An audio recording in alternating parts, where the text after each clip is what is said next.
How's it going, Andrew? Welcome back, Matt. What's going on? It's been a while. Yeah, it feels like it's been forever when it's only been like 3 weeks. Yeah, that's true. That's true. But it does feel like forever. I mean, we went for like a year straight solid there. So, I mean, even over a year. Like Masonically speaking, I feel like I haven't seen the brothers in a while because I guess it's only been 2 weeks since Breakfast with Santa. Yeah. But like with the way our lodge runs, it's usually every week. So with the holidays giving us a couple of weeks off, I was like, dang, it feels like I haven't done Masonry for a while. Yeah, it's been a nice little break. I got back to something I previously enjoyed doing. I'm reading again. Welcome back to reading. Yeah. Got the time for it now and the mental capacity. I think that was part of the problem. I was so tired that I just didn't even, like, when I had time, I was like, I need something mindless.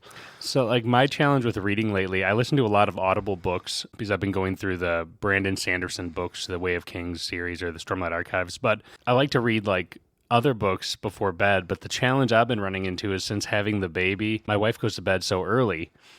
So she'll go to bed at like 10, 11, and I don't usually go to bed till like 11 to midnight. Oh, geez. So, like, my reading time was then, so like if I go in there to read, she'll read for like 10 minutes and go to bed, and I'm like, I didn't even get a chapter done. And so I just haven't been reading as much. I've just been relying on pounding it into my ears with Audible. You stay up too late. 10:30 is, if I'm up past 10:30 on a work night, it's too late. But I don't start work till like, 8. Right. I work from home, so I just have to get up at like 7:40 and walk over. Or honestly, I usually start around 8:30, so I wake up at 8 and then, shower, top on the computer, and away I go. Lucky. Yep, unless I got to drive to Cedarburg or something, which happens too, so just depends. Right. I also just get 5 to 6 hours of sleep every night because I'm bad at sleeping. That's what I do is about 6, so it's good to be back. Thank you to our listeners for the patience while we took the Christmas and holiday season to be with our families and relax, and I'm very happy I did because I'm exhausted from the holiday season. Yep. Well, and we all hope that you all had a good holiday season as well, and it seemed like a few people managed to catch up on the podcast that may have been a little bit behind. So starting off fresh with people being able to jump right in. Yep, welcome to season 2, everybody. All right, let's hit the music. Loosen up your ties and roll up your sleeves. It's time for Fellowship with Matt and Andrew. The views and opinions expressed on this podcast are not necessarily the views and opinions of the Grand Lodge of Wisconsin or any other Grand Lodge or any appended body. So this is an interesting podcast because this is the first official podcast where Matt is a past master. Oh, yeah. Holy cow. I didn't even think about that. Yeah. Yep. You've been relinquished of the East and gone to a different part of the East. Wait, are you you've gone to the West. No, I'm still in the East. I'm senior deacon. Yep, to a different place in the East. Just 3 steps down. Yep, and just took it slightly off to the side. So I know at the start of the last episode we did, you kind of did like your goodbye for the season and goodbye to your masters, but I thought we didn't have enough time to really go into the details. Now that you're finally had a couple of weeks to decompress from the East and you're maybe you've had some time to reflect. Let's talk about your year. What did you not expect about being master last year? Ooh, that's a good question. I didn't expect to add more things onto the calendar than I had already planned on. Neither did we. That many more things.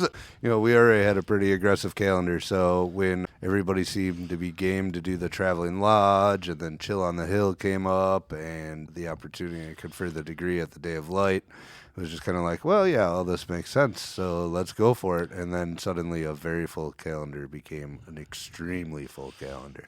And for our listeners, I don't know if we mentioned it, the Chill on the Hill event was an event that came up by one of our younger officers wanted us to be present with a booth and a table and information at a pretty large local concert series that runs through the summer. So we dipped our toe in the water last year, and we're going to continue it this year. We got a nice banner, a custom tent, all sorts of stuff. So we've been learning that. But yeah, that wasn't unexpected. But yeah, we have to be willing to flex when, right, good ideas come up. Your calendar's set But it's not saying that that's the only thing that can be there. You never know. Exactly. You know? Well, and then the other thing that got thrown in there that I knew we might have petitioners coming through and maybe be conferring some degrees, but I wasn't expecting to confer 12 degrees over the course of the year. So it was wonderfully unexpected that we ended up doing that much work. And I think it really gave us an opportunity to continue to grow closer as an officer line even than we already were, because we were spending oodles of time together this last year between practices and degrees and stateds and Chill on the Hill and other events. Possibly too much. Yeah, at times, potentially. But how many degrees did we confer? I did 2. We conferred a dozen total. Oh, yeah. 12. Yep. I mean, there is a few nights where we did 2 in one night, but it was a dozen total. I kept track of it. Oh, yeah. Yep, it was a busy year. What do you think you're the most proud of, or what went well during your year that you think you wouldn't change for the world? It was the single best, proudest thing that you did as master. Honestly, I don't know that I would change really anything about the way my year went. Yeah, there was some unsavory stuff, but overall, I would say I wouldn't really change anything about it. And I would say that I have to be the proudest of the way this team came together. I don't have one particular moment of my own that I look at and really am like, yeah, that was super proud of that. But like the way the team came together and did excellent work and put in the work was awesome. And we kicked it off with an awesome breakfast with Santa, and then we rolled right into that rusty nail, and that was just awesome. We, first stated of the year, and we had over 60 people here and did that rusty nail degree and everything else. And that was just awesome. Everybody learned their parts for it. It was great. And, I wouldn't really trade anything or try to switch anything out, or, maybe there's a couple of things I might have done slightly differently, but overall, I have no regrets. What would you say, so since you're back in the progressive line, is there anything you would want to think about doing in your next year around? Or would you kind of try to do the same format and kind of do the formula that worked and do it again? No, I don't necessarily know that I'm going to change a whole lot. I think what I might do a little bit the next time around, just to start getting those guys ready for their year in the East, is I'm probably going to lean on my senior and junior warden a little bit more, have them take on a little bit more stuff, not a ton, but let them kind of start seeing even more of how the sausage is made, so to speak, so that they're more prepared for when they get in there, especially, having been there and having the experience. I feel like that's a perfect opportunity to teach. Sure. As far as any new ideas or anything like that go, I know I've said it on the podcast before, I don't really see a reason to wait until you're to the East to either bring forth a new idea or anything like that. If you can start working on it or implementing it prior to getting there, that's the time to do it. If it's going to benefit the lodge, don't wait till you're the guy in the East to bring it up. Start doing it now. So,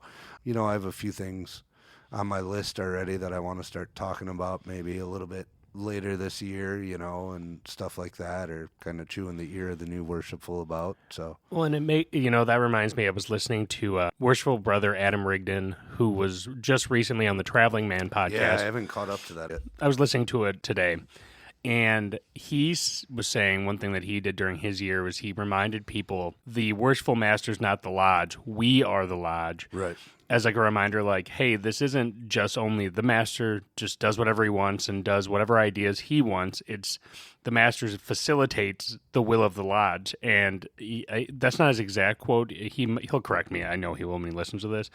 But that was essentially paraphrasing kind of what his idea was. And I think that's a really good point is as master, yeah, it's not always about what your ideas are. Those are mixed in, but it's also about what the lodge wants to do, and then you leading the charge saying, all right, we're going to do this. We're going to make sure we have everyone we need. We're going to put people in charge of that if that's the person whose idea it was, which usually that's what we do, right? Which I think fair is fair. But, that someone is saying, okay, I'm going to facilitate the membership as the head to make the decisions, but to get them through to, do whatever the lodge would like to do or what they think is good ideas.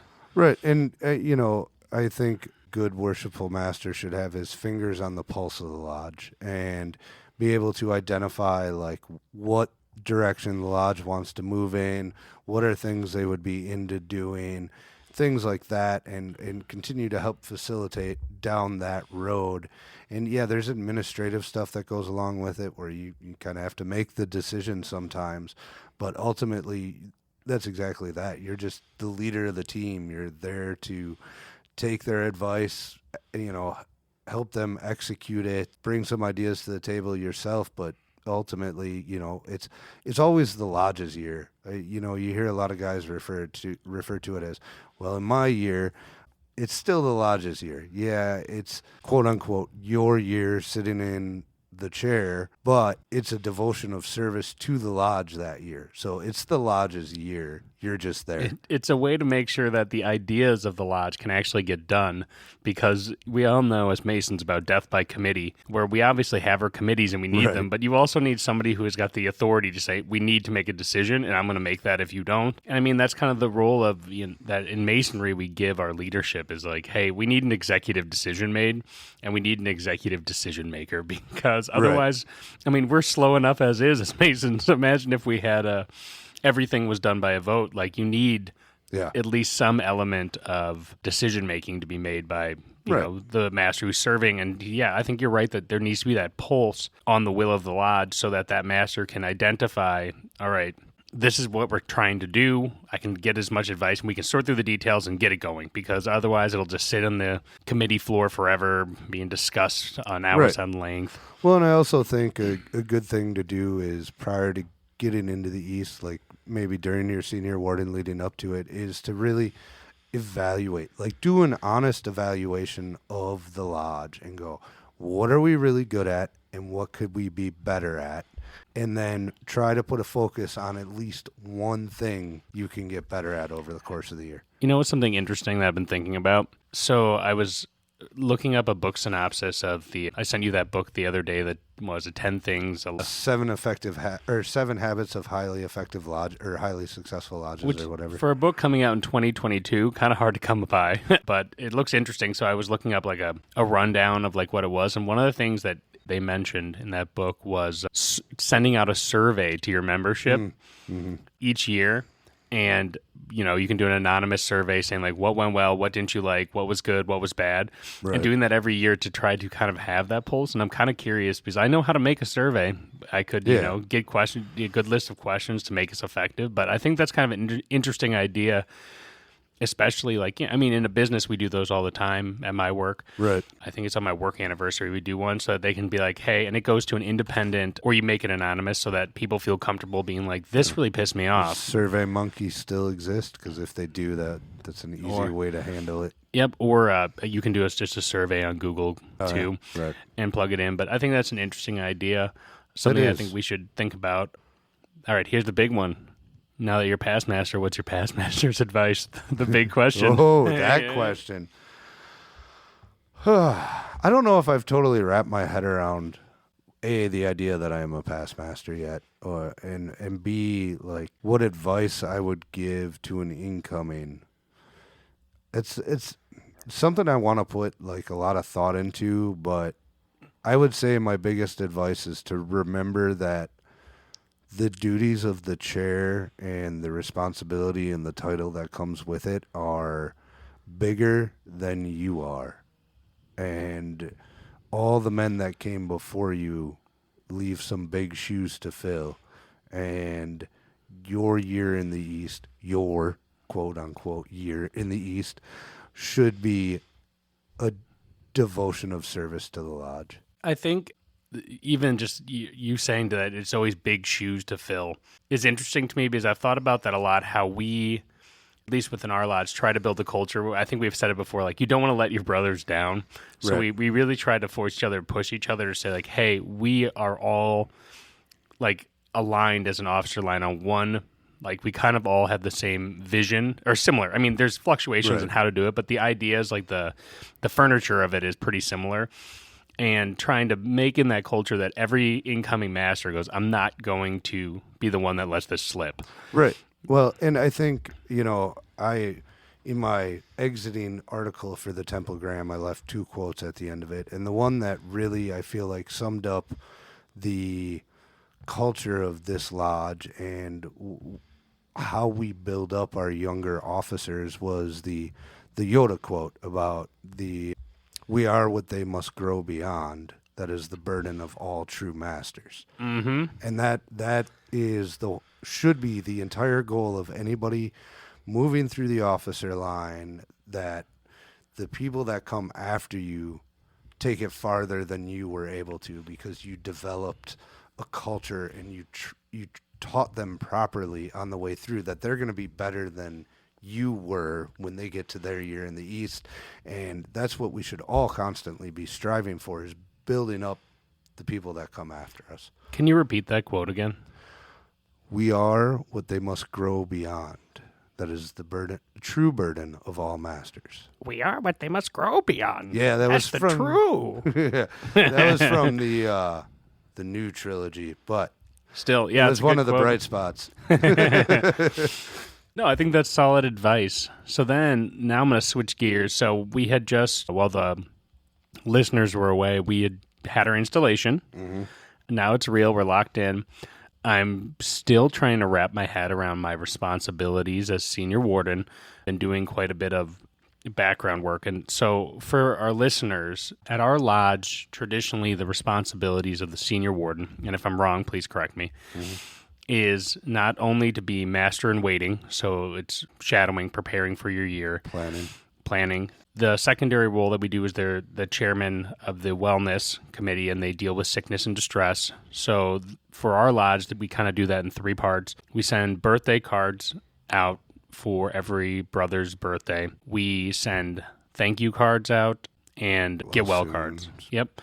So I have everybody in the lodge. Yep. So then the third one is calling everybody for wellness calls in the lodge. And our lodge has 185 members and 34 widows who we also are trying to make calls to as well. So it's kind of a big undertaking. But so on top of the physical, like actual work, I think traditionally the senior warden, being the pillar of strength, is, and you can hear it in our opening, is partially about trying to maintain harmony in the lodge too, and kind of have a pulse on if there's any issues going on with brothers that need to be squashed, kind of being the voice of, hey, like, we need to get along, we need to do this, which I've already had to do like 3 or 4 times. And but now I can actually say, as senior warden, it's my responsibility to do this, so I simply must butt in here and say. I did that a time or 2 as senior warden. So yep. And is there anything else I'm missing besides filling the master's chair when the master's away? No, you caught all the major responsibilities. There's more you can extrapolate from that. But so I've been trying to wrap my head around the ideas, plan, prep to make sure we talk about,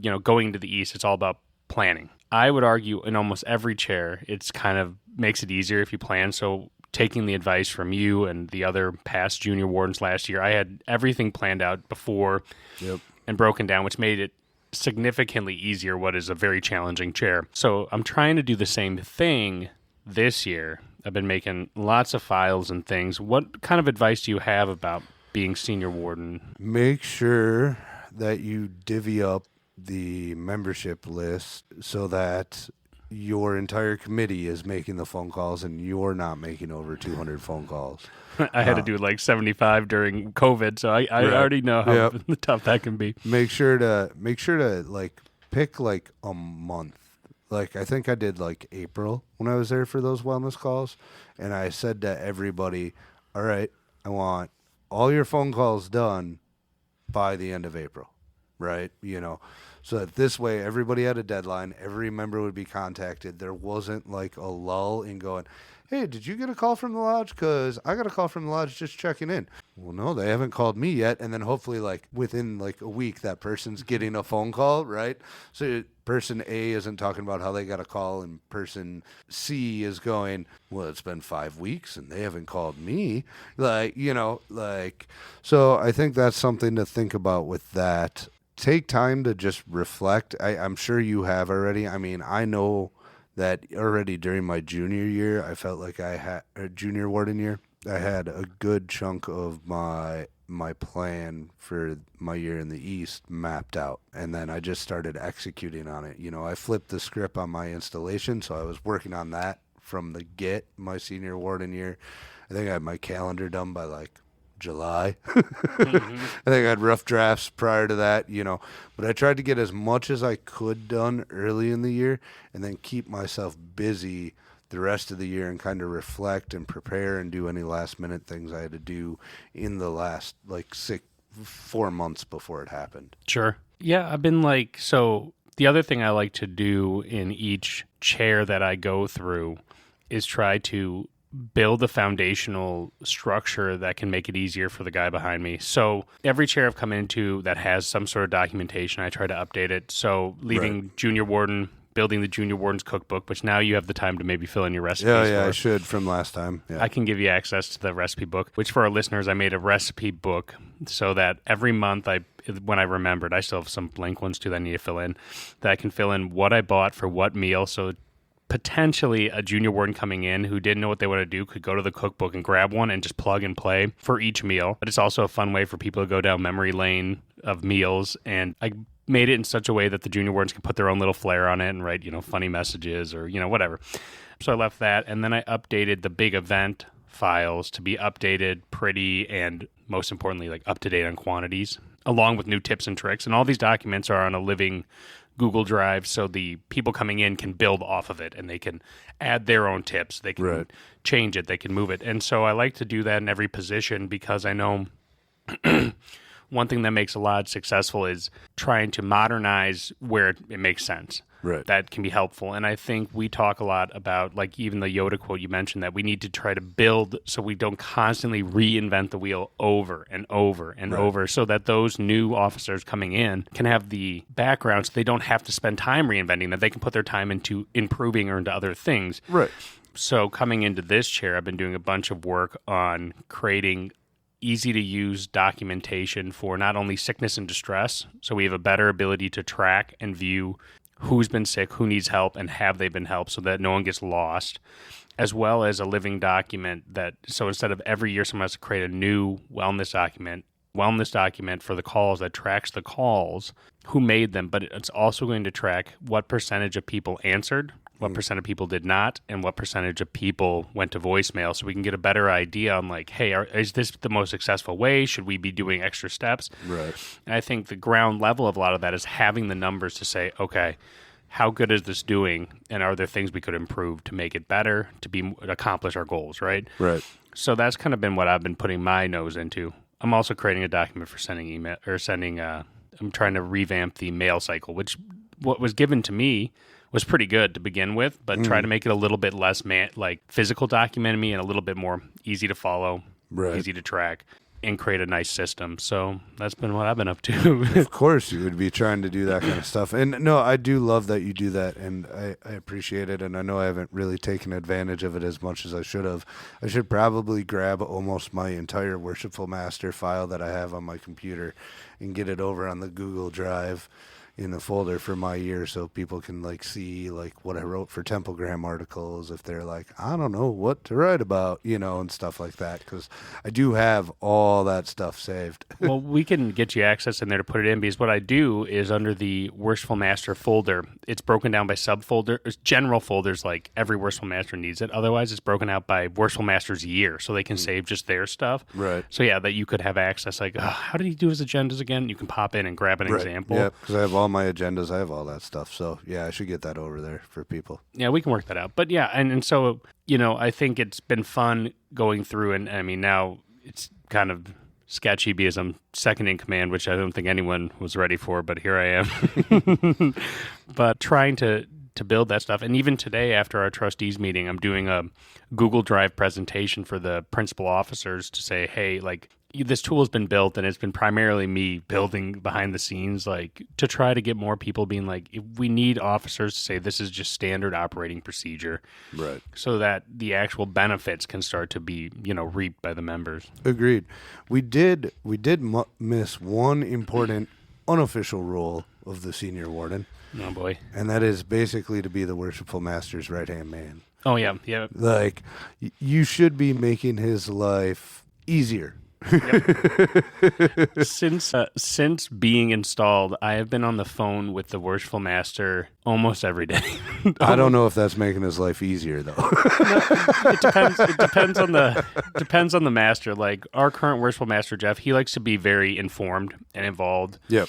And he likes the details. And I know he doesn't love texting too many texts, so like I'll just do a quick 5-minute, like, hey man, this is what I've been up to, this is what I'm thinking about, what do you want from this? And he's like, this, that. Right. I'll be like, all right. And then he'll oftentimes fill me in on something he's been thinking about or working on. Then we're like, yep. So it's like a 5-minute call every other day since I've been installed already. Jeez. Are you telling me that when you were in the East, you weren't talking with Jeff all the time? I talk to Jeff every day, regardless. Yeah, that's true. But yes, no, we talked about a lot of stuff, and a lot of times, it was really kind of nice to have a past master in there as my senior warden, because it was like I had not only a right-hand man that could make my life a little easier, I had a direct source of knowledge and wisdom right there as well. So yeah, that was helpful. Well, yeah, and so it's an interesting spot. I've been close with Jeff for a while, but we're getting even closer because it's like it's like you're this. It's so much goes on that you don't realize when you're in a lower officer's position, where the principal officers are just calling each other, being like, "Oh boy, no, let's get this sorted." I have enjoyed over the last few weeks my phone not blowing up quite as much. Well, I guess I know we have some other stuff to do today, so I wanted to talk about, for the last thing that I thought would be helpful, we're just kicking off the year, and I was just talking with our bros Matt outside about how it feels like the holidays are a couple weeks where you're in like a lull between transition. So a lot of lodges are in the same boat right now. We're in installation season, or we're on the tail end. We're on the tail end of it. Yeah. What kind of advice would we think would be cool to give a lodge about how to kick off lodge season strong? It's a new lodge year. There's new officers. How do you hit the ground correctly? What do you think? Well, I think the first place to start, and we've talked about this before, is before your first stated meeting, make sure your opening and close are ready to go. They don't have to be perfect. I don't think I nailed the perfect opening. I don't think I nailed the perfect combination of the two all year. But, and it's, the last one could have been, but I screwed up one line. Of course, you'll probably never get a perfect opening and closing. But, that's a good place to start, right? That's your foundation. That's what you can always go back to. That's what you're going to have to do every time you have a meeting anyways. So make sure that's strong to begin the year.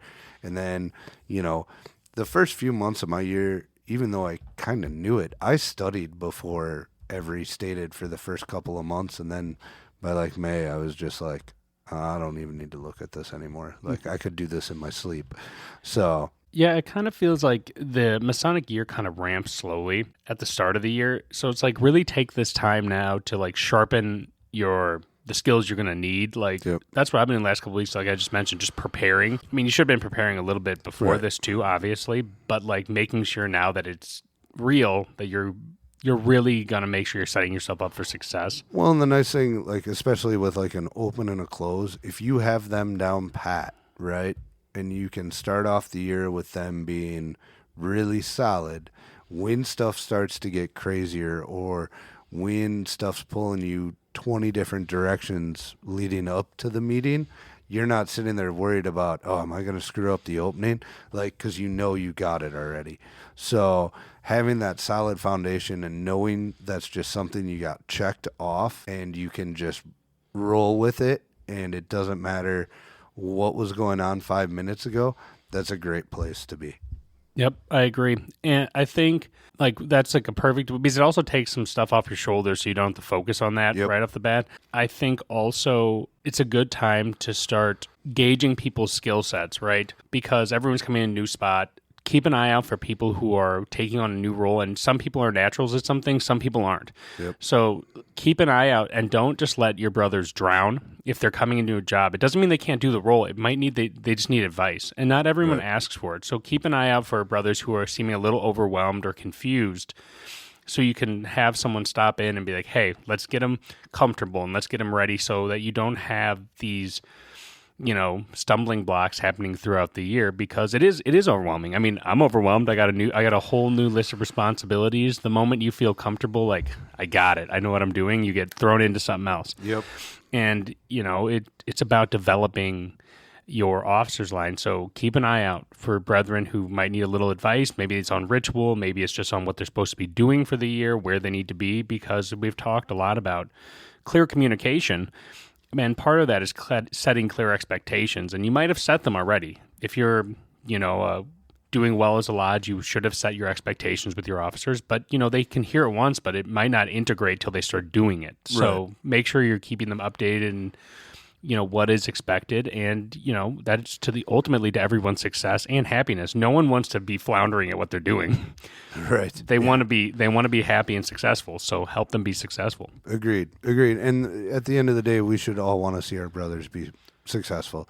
I want to see everybody that comes after me here be more successful than we were in 2024. Yep. That starts with developing the culture, always be training your replacement, and, making sure that these guys are up to speed and develop the skill sets needed. Yep. Cool. Well, let's move on quickly to some news and events. Sounds good.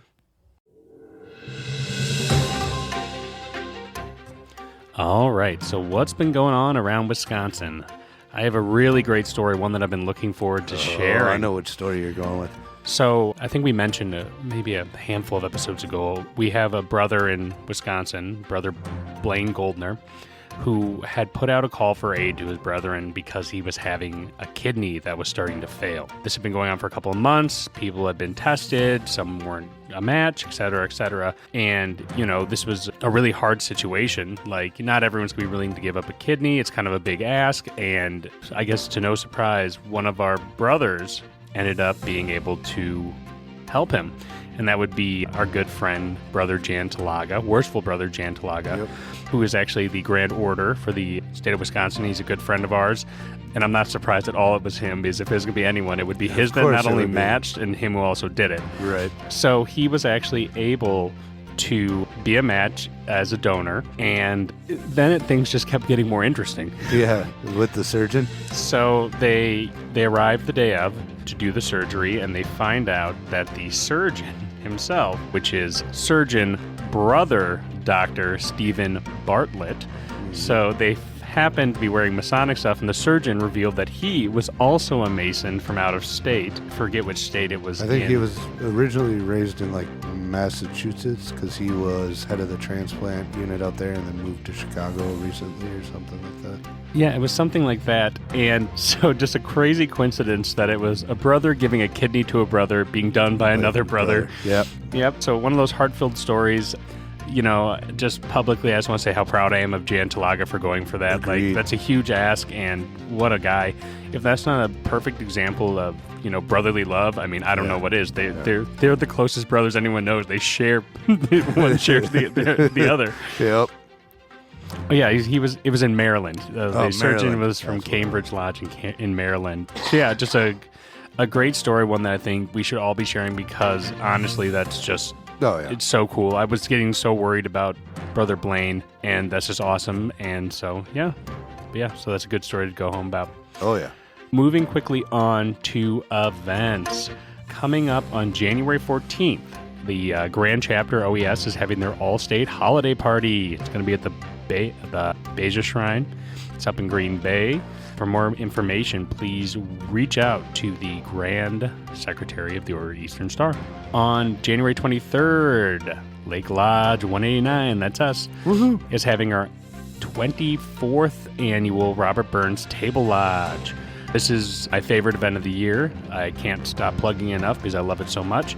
I love Bobby Burns. I think it's a great time. So it's going to be an event that has all the traditional Masonic ceremonial toasts with toasting cannons. There's poetry. We have past Grand Master Don Hensiak's famous haggis. The guest speaker is going to be past Grand Master David Ritchie. We always do the speaker is the most recent past Grand. Well, we started that when COVID screwed up a year. Yep, but I kind of like it because I think the Grandmaster, serving Grandmaster, always has a lot of stuff they have to do. So it's nice to be like, hey, we'll give you something to look forward to when you're a past Grandmaster, so we can, save it for 1 year just to give them a little break. This event is awesome. We do need reservations, though, if you would like to attend. It is $35 per Mason, and reservations are due by January 13th, so that's a couple weeks from now. So if you're interested, please get them in. To secure a spot, you just need to send a check for Robert Burns to Lake Masonic Center. You can find our information on social media and elsewhere. Or you could always reach out to us if you need to make other payment arrangements, and it is open to EAs and above. Yep. It's always a good time. We also have like merch for sale and stuff there too, so you can buy toasting cannons, you can buy good stuff, so it's perfect. Moving on to February, let's just do one or two here. On February 8th, there is the Masonic Acts of Kindness Gala fundraiser. This year it's going to be up in Eau Claire. They're going to have appetizers starting at 5:30, dinner at 6:30, and a band at 7:15. It is $50 per ticket and $320 per table. You can get those tickets on Eventbrite. You can find that information in the journal. On the 8th as well, the D12 III Masonic Day of Light is going on at the III Shrine. If you intend to sign up for that, I assume you probably should already be, but maybe not. If you need to, please reach out. We will be there as a lodge.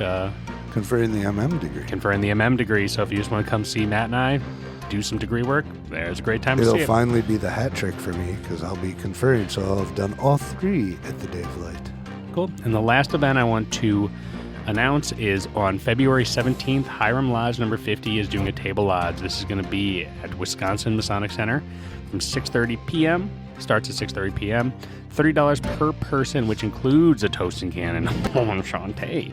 All Masons are welcome, EAs, FCs, etc. Please make your reservations with Brother Lyle Christian by February 10th. You can find his information on their socials or in the journal. Awesome. Cool. There we go. Happy season 2. Welcome to season 2. We look forward to bringing you some different guests this year and kind of mixing things up as we figure out a somewhat regular recording schedule moving forward. Maybe. Yeah. All right. Anyways, thanks for tuning in, guys. Make sure you follow us on our socials. Have a good one. Take care.